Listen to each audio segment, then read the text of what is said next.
Hey guys, this is TheElemist, and I'm just giving you a Kensei tutorial. I know it's kind of late, but I figure it'll help out. And so I'm just going to go through some of the basic stuff and also some of the more advanced stuff, just because I feel like that's what, in my opinion, what I've seen that's been missing. So here's his move list, and we're going to start off with like his basic combo chains.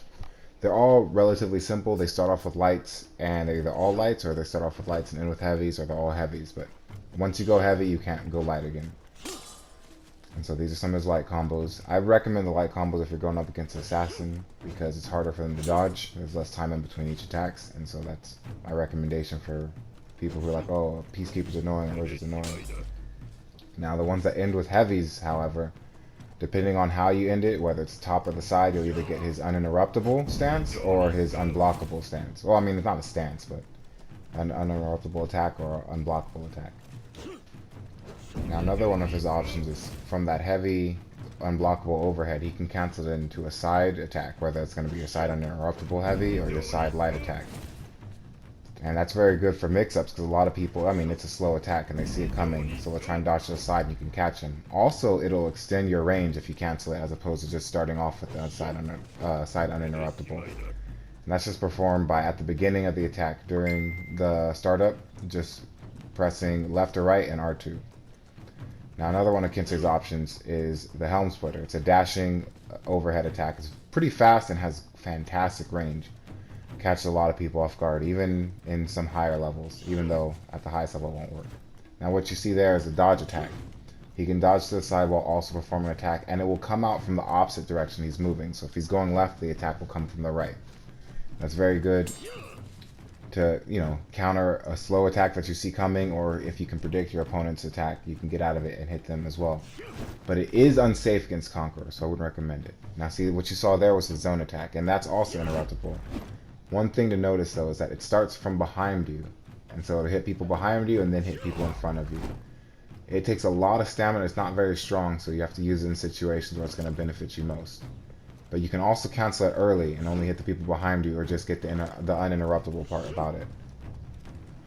But besides that, he just has his normal attacks, normal dodge rolls, and his, heavies after that. Now Kensei also has the ability to both guard break and also dash and guard break. So when you're out of range, you can come in, and most people would expect an attack, or a lot of people will even try and dodge when you get that close, and a guard break will catch any dodges. So that's another good way to open up an opponent who's playing really defensively or trying to get away or trying to reposition. You can use that to your advantage. And so that's his moveset. And now we're going to get into the more advanced things and like when and how to use them. Now this may be fairly obvious to some of you people who are more used to the game, but this is a guide for both beginners and more experienced players. So I'm just going to get into it, starting off with the block mechanic. Now, light attacks are faster, but if they get blocked, your attack chain will end. Just like that. Now heavy attacks, on the other hand, you can launch those, and even if they block it, you can keep attacking. And as you can see, it does do a little bit of damage. Not enough to be significant, but it does do a little bit of damage, and it keeps your opponent stunned for a little bit.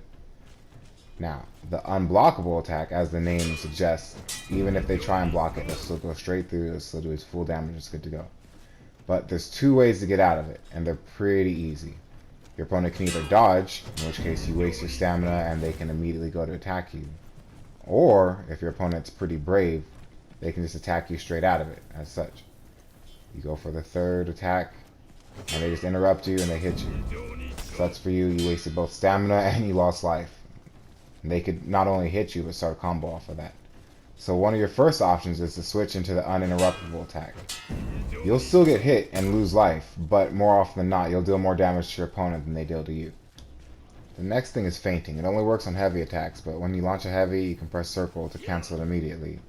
However, that doesn't stop your opponent from attacking you or anything else they do, but it's good if you have an opponent who's really smart and tries to bait you out. There's also, his next option is the dodge attack.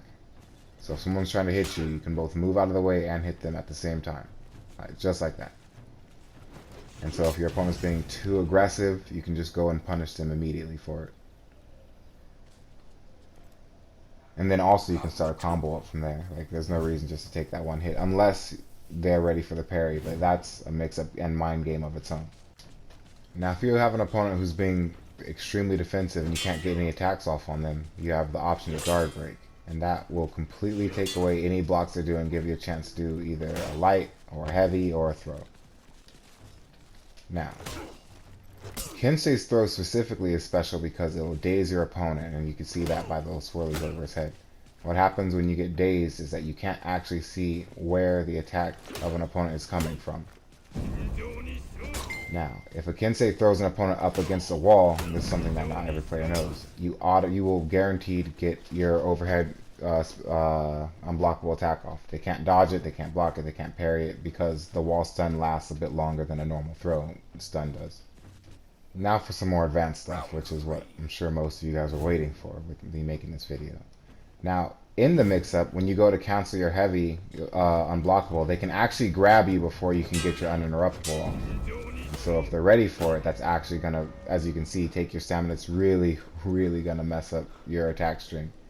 So if they're ready for that, you either go completely forward with your unblockable attack and punish them for trying to punish you, or you never do the unblockable attack and go straight for the uninterruptible.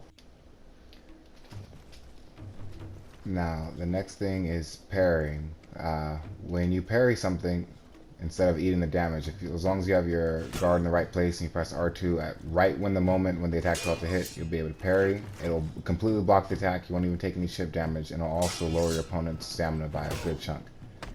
Normally, the best thing to do after a guard break is to after a parry is the guard break, but against opponents with longer weapons, such as a Kensei, you'll have to use your dashing guard break to catch it.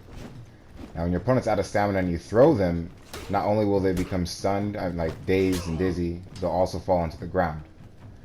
Now, as a Kensei, you can use that to your advantage because after a throw, you can go straight into your unblockable attack, which is your strongest attack.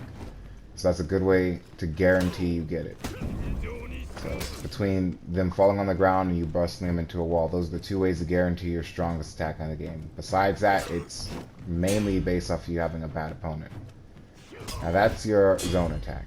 As you saw, it's uninterruptible, so if you just need to get a little bit of damage in and your opponent, or if you're surrounded, you can use that. It takes a lot of stamina, so don't use it willy-nilly. Try and use it only when it's going to serve you best. But that is a light, it essentially does as much damage as a light attack, but way slower. But as you see, you'll be able to hit them and essentially trade as long as they don't do anything too heavy on you.